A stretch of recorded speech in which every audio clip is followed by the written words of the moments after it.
Hi friends, welcome to our channel. మనోజ్కి ముఖేష్ ద్వారా 10 లక్షలు ప్రాఫిట్ రావడంతో చాలా సంతోషపడుతూ ఉంటాడు.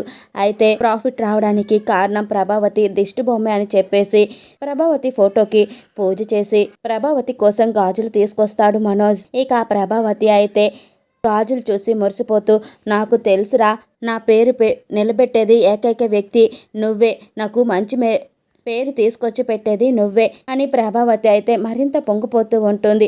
ఇక ఇంతలో మనోజ్, ఇదే కాదు మరో గుడ్ న్యూస్ కూడా ఉంది అని మనోజ్ అంటూ ఉంటే, అవునా, ఏంటో ఆ గుడ్ న్యూస్ అని ప్రభావతి అడుగుతూ ఉంటే, నేను రోహిణి వస్తూ ఒక ఇల్లు కూడా చూసాం. ఆ ఇల్లు చాలా బాగుంది. కాకపోతే మనకి తెలిసిన వాళ్ళు దాన్ని మనకి చాలా తక్కువ రేటుకి అమ్మేస్తున్నారు. కాబట్టి ఆ ఇల్లు కూడా తీసుకుందామని ప్లాన్ చేసుకుంటున్నామమ్మా అని మనోజ్ చెప్తూ ఉంటాడు. ఏంట్రా, కొత్త ఇల్లా అంటూ ప్రభావతి చాలా సంతోషపడిపోతూ ఉంటే, ఇంకా దానికి సంబంధించిన వివరాలు అయితే తెలియలేదమ్మా.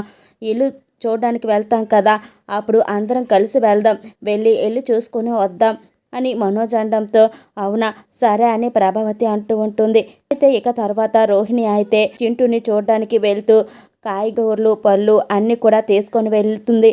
ఏంట్రా, స్కూల్కి టైం అవుతుంది, ఇంకా నువ్వు రెడీ అవ్వలేదా, వెళ్ళి త్వరగా రెడీ అయ్యిరా అని రోహిణి అంటూ ఉంటే, అలాగే అమ్మ అంటూ చింటూ అయితే వెళ్తాడు. ఇక ఇంతలో సుగుణం వస్తుంది.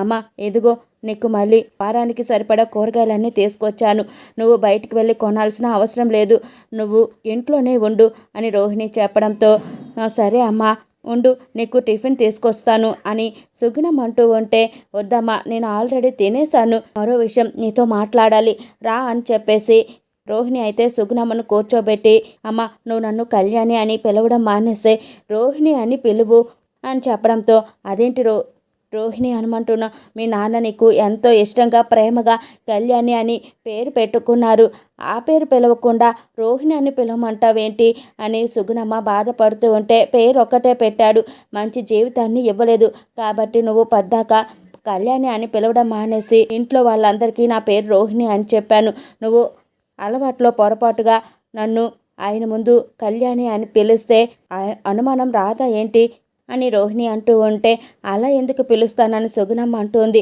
చెప్పింది చెయ్యి, నన్ను రోహిణి అనే పిలువు, కళ్యాణి అని పిలవద్దు, నువ్వు కళ్యాణి అని పిలుస్తున్న ప్రతిసారి నాకు నా జీవితంలో జరిగిన చేదు జ్ఞాపకాలే నాకు గుర్తుకొస్తాయి, కాబట్టి ఆ పేరు పెట్టి నన్ను పిలవద్దమ్మా, ఆ పేరు వింటేనే నాకు చాలా చిరాకు వస్తుంది అని రోహిణి అంటూ ఉంటే, సర్లే అని సుగుణమ్మ అంటుంది. సర్లే, నేను మనోజ్ కలిసి ఒక ఇల్లు అయితే తీసుకోవాలనుకుంటున్నా, మనోజ్ ఇప్పుడు బాగా స్థిరపడ్డాడు అంటూ ఇల్లు కొనాలనుకున్న ఇంటి ఫొటోస్ని సుగుణమ్మకి చూపిస్తూ ఉంటుంది. ఇల్లు చాలా బాగుందమ్మా, ఎంత అవుద్ది అని సుగుణమ్మ అడగడంతో, 10 కోట్ల వాల్యూ ఉంటుంది, ఇది విల్లా, అంత విలువ చేసిన ఇంటిని మాకు కేవలం 3 కోట్లకే ఇస్తామని అంటున్నారు, మంచి డీల్ అని చెప్పేసి మేము తీసుకోవాలనుకుంటున్నాం అని రోహిణి అంటూ ఉంటుంది. అదేంటమ్మా, అంత విలువైంది అంత తక్కువకి ఇస్తున్నారేంటమ్మా అని సుగుణమ్మ కంగారు పడుతూ ఉంటే, అతను ఫారెన్ వెళ్ళాలని అనుకుంటున్నారంట, అందుకే త్వరగా ఈ ఇంటిని అమ్మేయాలనుకుంటున్నారు, మనోజ్ ఫ్రెండ్ మనోజ్తో చెప్పారు, ఇంకెవరికి చెప్పలేదు, ఏదో అదృష్టం బాగుంటే మేము కూడా ఒక ఇంటిగల వాళ్ళం అవుతాం కదా అని రోహిణి అంటూ ఉంటే, అదంతా బాగానే ఉంది రోహిణి, కానీ 3 కోట్లు అన్నా కూడా చాలా ఎక్కువే కదా అని సుగుణమ్మ అంటూ ఉంటే, లోన్ తీసుకొని ఏదో చేస్తామమ్మా అని రోహిణి అంటూ ఉంటే, లోన్ కట్టాలంటే నువ్వే కదా కట్టుకోవాలి, అర్హతకు మించి అంత డబ్బు పెట్టి ఇల్లు తీసుకోవడం ఇప్పుడు అవసరమా అని సుగుణమ్మ అయితే చాలా కంగారు పడుతూ ఉంటుంది. ఏంటమ్మా, నేను సంతోషంగా ఉండడం ఎదగడం నీకు ఇష్టం లేదా, నేను నిన్ను సలహా అడిగానా, మేము చూసుకుంటాం మేము కట్టుకుంటామంటే నీకేంటమ్మా అన్నట్టు కోప్పడుతూ ఉంటుంది రోహిణి. ఇంకా సుగుణమ్మ అయితే రోహిణి మాటలకు ఏం మాట్లాడకుండా బాధపడుతూ ఉంటుంది. ఇంతలో చింటూ రెడీ అయ్యొచ్చి, అమ్మ నేను రెడీ అయిపోయాను, స్కూల్కి వెళ్దామా అని చింటూ అంటూ ఉంటే, ఇక రోహిణి అయితే సరే అమ్మా, చింటూని నేను స్కూల్లో దింపొస్తాను అంటూ రోహిణి చింటూని తీసుకొని స్కూల్కి బయలుదేరుతుంది. మరోవైపు సత్యం అయితే స్కూల్కి వెళ్ళాలని చెప్పేసి చకచక రెడీ అయిపోతాడు. ఇక సత్యం వెళ్ళబోయే టైంకి ఇంట్లో వాళ్ళంతా కలిసి ఇప్పుడు అవసరమా అని అని అంతా బాధపడుతూ ఉంటే, బాలు మాత్రం, ఏంటి నాన్న ఈ వయసులో నువ్వు కష్టపడడం అవసరమా అని బాలు అయితే బాధపడుతూ ఉంటాడు. నాకు ఈ పని చాలా అవసరం, వాళ్ళు రమ్మన్నారు, నేను వెళ్ళొస్తాను అని సత్యం వెళ్తూ ఉంటే నేను ఎంత చెప్పినా నువ్వు మాత్రం నీ పట్టుదల వదలట్లేదు అని బాలు అంటాడు. నువ్వు ఎంత అడ్డుపడాలని చూసినా నిన్ను ఆగనరా. ఇప్పుడు నేను వెళ్తుంది ఉద్యోగం కోసం మాత్రమే కాదు, నా భార్య చేసిన తప్పుని సరిదిద్దుకోవడం కోసం అని సత్యం అనడంతో ఇక ప్రభావతి అయితే ఏం మాట్లాడకుండా మౌనంగా తలదించుకుంటూ బాధపడుతూ ఉంటుంది. సరే నాన్న, నువ్వు మా మాట ఎలాగో విను, పద నేనే నిన్ను డ్రాప్ చేస్తాను అంటూ బాలు సత్యంని తీసుకొని స్కూల్కి వస్తాడు. ఇంకా సత్యం స్కూల్ని చూపిస్తూ ఇదేరా నేను పని చేయబోయే స్కూలు అని చూపిస్తూ ఉంటాడు. అయితే స్కూల్ బాగుంది నాన్న, కానీ నువ్వు ఎక్కువ కష్టపడొద్దు, ఒకవేళ నీకు అలసటగా అనిపిస్తే వెంటనే ఇంటికి వచ్చేసాయి అంటూ బాలు సత్యంకి జాగ్రత్తలు చెప్తూ ఉంటాడు.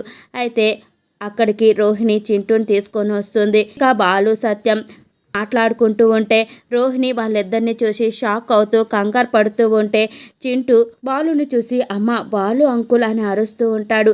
ఏ నోరు ముయ్యరా, గట్టిగా అరవద్దు అంటూ రోహిణి కంగారు పడుతూ చింటూ నోరైతే నొక్కేస్తుంది. సరేనన్న, జాగ్రత్త, త్వరగా ఇంటికి వచ్చేసాయి, ఏదైనా అవసరమైతే వెంటనే నాకు ఫోన్ చేయి అని చెప్పేసి బాలు అయితే అక్కడి నుంచి వెళ్ళిపోతాడు. ఇక సత్యం స్కూల్ లోపలికి వెళ్ళడంతో రోహిణి కంగారు పడుతూ వెంటనే సెక్యూరిటీ గార్డ్ దగ్గరికి వస్తుంది. అన్న, అదుగో అక్కడ ఉన్నారే, ఆయన స్కూల్కి ఎందుకు వచ్చారు, మీకేమైనా తెలుసా అని అడుగుతూ ఉంటే ఏమా అని సెక్యూరిటీ గార్డ్ అడుగుతూ ఉంటారు. ఏం లేదు, ఆయన్ని ఎక్కడో చూసినట్టుంది, నాకు తెలిసిన ఆయనేమో కనుక్కుందామని అడుగుతున్నాను అని రోహిణి అడుగుతూ ఉంటే అతను ఈ మధ్యనే స్కూల్లో అకౌంట్గా జాయిన్ అయ్యారు అని సెక్యూరిటీ గార్డ్ చెప్పగానే ఇక రోహిణికైతే నోట మాట రాదు. రోజు అయినా స్కూల్కి వస్తారా అని రోహిణి అడుగుతూ ఉంటే రోజు కాదు, దానికి ఒకసారి పనికొస్తారు, దాని తర్వాత వేరే బ్రాంచ్కి వెళ్తారని సెక్యూరిటీ గార్డ్ చెప్పడంతో దాంతో రోహిణి వెంటనే చింటూ చేయి పట్టుకొని రే పదరా అంటూ వాడిని తీసుకొని తిరిగి ఇంటికి వెళ్ళిపోవడానికి సేమ్ ఆటోలో అయితే కూర్చుంటుంది. ఇక చింటూ ఉండి ఏంది, నా ఫ్రెండ్స్ బర్త్డే అని చెప్పాను కదా, మళ్ళీ ఎక్కడికి నువ్వు తీసుకెళ్తున్నావు అని చింటూ అయితే అడుగుతూ ఉంటాడు. స్కూల్ వద్దు ఏమొద్దు, పద ఇంటికి అని చెప్పేసి బలవంతంగా చింటూనైతే లాక్కొని ఇంటికి వెళ్ళిపోతుంది. ఇక సుగుణమ్మ వీళ్ళిద్దరిని చూడంగానే అదేంటి, ఇప్పుడే కదా మీరు స్కూల్కి వెళ్ళారు, అంతలోనే తిరిగి వచ్చేశారు, ఏం మర్చిపోయారు ఏంటి అని అడుగుతూ ఉంటుంది. మర్చిపోయేదేం లేదు, నా తలరాత అసలు చింటూ నువ్వు ఎవరికల్లా పట్టకూడదని ఊరు వదిలేసేసి ఇక్కడికి తీసుకొచ్చి ఎవరికి తెలియకుండా ఒక ఇల్లు అయితే తీసుకొని ఇక్కడ పెడితే మా మామయ్యకి ఏం దొరకనట్టు చింటూని జాయిన్ చేసిన స్కూల్లోనే ఆయన అక్కడికి పనికి చేరాడు అని రోహిణి అయితే చెప్తుంది. ఇక సుగుణమ్మ ఒక్కసారిగా షాక్ అయిపోతూ ఏంటి అనగానే అవును, నేను చింటూని ఏ స్కూల్ అయితే జాయిన్ చేశాను ఆయన అక్కడే అకౌంటెంట్గా జాయిన్ అయ్యాడంట. ఇంకా నయం, ఆయన మమ్మల్ని చూడలేదు, నేను చూశాను. ముందు ఒకవేళ ఆయన చింటూతో పాటు నన్ను చూస్తుంటే నా కొంప మునిగిపోయేది అని చెప్తూ ఉంటుంది. దాంతో సుగుణమ్మ అయితే ఏంటే నీ రాత అని అంటూ ఉంటుంది. ఏం చేస్తావు, నా తలరాత అలా ఉంది, ఏం చేద్దాం, ఎప్పుడైతే ఏంటో నాకు ఈ బాధ, అన్ని సమస్యల నుంచి బయటపడ్డాను, ఇంకా నాకు ఎలాంటి దిగులు లేదు అనుకున్న సమయానికి ఏదో ఒక కొత్త తలనొప్పి నా కోసం రెడీగా ఉంటుంది.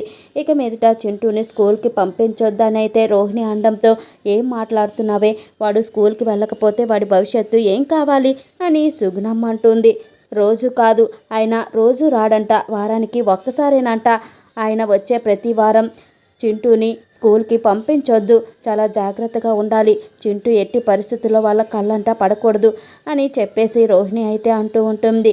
దాంతో అలా అయితే వాడి చదువు ఏమవుతుంది, దెబ్బతింటుంది కదా అంటూ సుగుణమ్మ అయితే బాధపడుతూ ఉంటుంది.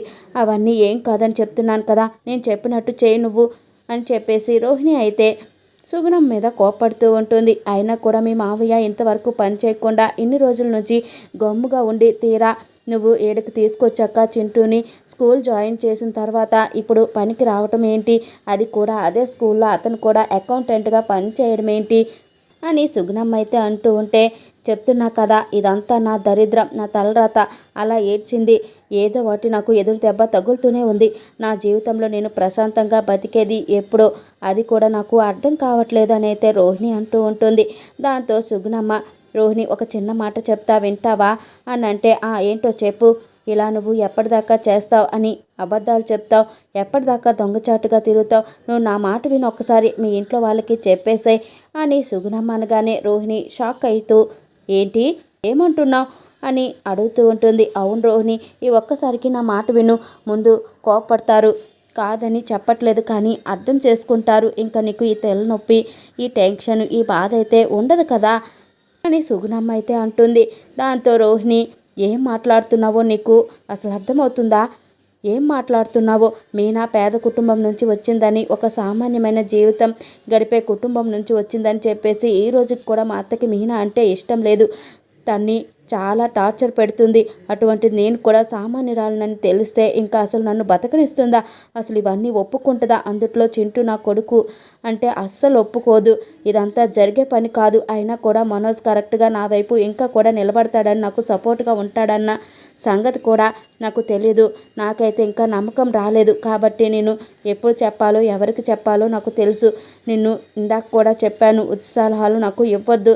కరెక్ట్ టైం వచ్చినప్పుడు నేనే చూసుకొని చెప్తాను. అప్పటిదాకా నేను చెప్పినట్టుగా నువ్వు చెయ్యి, అర్థమవుతుందా అని రోహిణి అయితే చెప్పడంతో, అది కాదే పాపం, వాడు ఎంత ఇబ్బంది పడుతున్నాడు అని సుగుణమ్మ అంటుంది. వాడికి ఏం లేదు, వాడికన్నా ముందు నువ్వు తెగ తహతహలాడిపోతున్నావే అని చెప్పేసి అయితే రోహిణి అంటుంది. ఆయన చింటూ ఇంట్లోకి రాగానే తలుపు గడేసుకొని వేరే గదిలోకి వెళ్ళిపోతాడు. ఇక రోహిణి ఉండేసి చింటూ డోర్ తీస్తున్నావా లేదా అని చెప్పేసి తలుపు కొడుతూనే ఉంటుంది. కానీ చింటూ మాత్రం డోర్ని లోపల నుంచి లాక్ వేసేసుకుంటాడు. తలుపు అసలు తెరవనే తెరవడు. దాంతో రే తీరా తీ అని చెప్పి రోహిణి డోర్ కొడుతూనే ఉంటుంది. అయినా కూడా డోర్ తీయడు. ఇంకా లాస్ట్కి సరే ఉండు, నీకు ఎప్పటి నుంచి ఇంత కోపం, ఇంత ఆవేశం ఎలా వస్తుందో నాకు అర్థం కావట్లేదు. మంచి పిల్లాడు కదా అనుకుంటే ఇలాంటి చేష్టలు చేస్తున్నావు అంటూ రోహిణి, ఉండు వాడిని చూసుకో, నేను చెప్పేది మాత్రం బుర్రలో పెట్టుకో. నువ్వు ఎవరి దగ్గర ఏం మాట్లాడొద్దు, నువ్వు ఎక్కడికి వెళ్ళొద్దు, చింటూని ఎక్కడికి పంపించొద్దు, మన ఇంటికి ఎవరు రాకూడదు, ఎంతో జాగ్రత్తగా ఉండాలని చెప్పి, సరే అయితే నేను బయలుదేరుతున్నా అంటుంది. రే చింటూ, మీ అమ్మ వెళ్ళిపోతుంది రా అంటూ సుగుణమ్మ పిలుస్తుంది. అయినా కూడా వాడు డోర్ తీయడు. అలాగే వాడిని నేను వెళ్ళిపోతున్నా అని చెప్పేసి రోహిణి అయితే అక్కడి నుంచి వెళ్ళిపోతుంది. ఎప్పుడైతే రోహిణి వెళ్ళిపోతుందో చింటూ డోర్ తీసుకొని వస్తాడు. ఇంకా వాళ్ళ అమ్మమ్మని పట్టుకొని గట్టిగా ఏడుస్తాడు. ఇవాళ నా ఫ్రెండ్ బర్త్డే, ఇంటికి వెళ్తానంటే వద్దంది, స్కూల్లో చెప్పు అనింది. తీరా స్కూల్కి తీసుకొని వెళ్ళాక స్కూల్లో వాడిని కలవనీయకుండానే మళ్ళీ వెనక్కి లాక్కొని వచ్చేసింది. నన్ను ఎక్కడికి పంపించదంట, ఎవరింటికి వెళ్ళొద్దంట. ఇవాళ నా ఫ్రెండ్ బర్త్డే అమ్మమ్మ, ఏంటమ్మమ్మ అంటూ చింటూ అయితే బాధపడుతూ ఉంటాడు. చింటూ, చెప్పిన మాట విను, నీకు కేకే కదా కావాల్సింది, కేక్ నేను తెచ్చి పెడతానులే, నువ్వు తిందు అని సుగుణమ్మ అంటూ ఉంటే, కాదు నేను ఖచ్చితంగా నా ఫ్రెండ్ బర్త్డేకి వెళ్ళాల్సిందే అంటూ మారం చేస్తూ ఉంటాడు. చూసారు కదా ఫ్రెండ్స్, మీకేమనిపిస్తుంది? మీ ఫేవరెట్ సీరియల్ గుండె నిండా గుడిగంటలో అయితే నెక్స్ట్ జరగబోయేది ఇదే. చింటూ రహస్యం బయటపడుతుందా? బాలు ఏదో ఒకరోజు చింటూని రోహిణిని కలిపి చూస్తాడా, లేదంటే సత్యమే బాలు కంటే ముందు రోహిణి గుట్టు బయట పెడతాడా? ఇవన్నీ తెలుసుకోవాలనుకుంటే ఇంకెందుకు ఆలస్యం, మీరు వెంటనే మన ఛానల్ని సబ్స్క్రైబ్ చేసుకోండి. పక్కనే ఉన్న బెల్ ఐకాన్ని ప్రెస్ చేయండి, ఆల్ అని క్లిక్ చేయండి. దాంతో రేపు జరగబోయే ఎపిసోడ్ ముందే మీ దగ్గరికి నోటిఫికేషన్ రూపంలో వచ్చేస్తుంది. ఇక మీ ఫేవరెట్ సీరియల్ గుండె నిండా గుడిగంటల్లో ఏం జరుగుతుందో మీరు ముందుగానే తెలుసుకుంటారు. మీకు ఈ వీడియో నచ్చినట్లయితే తప్పకుండా లైక్ చేయండి, అలాగే షేర్ చేయండి. Thank you for watching.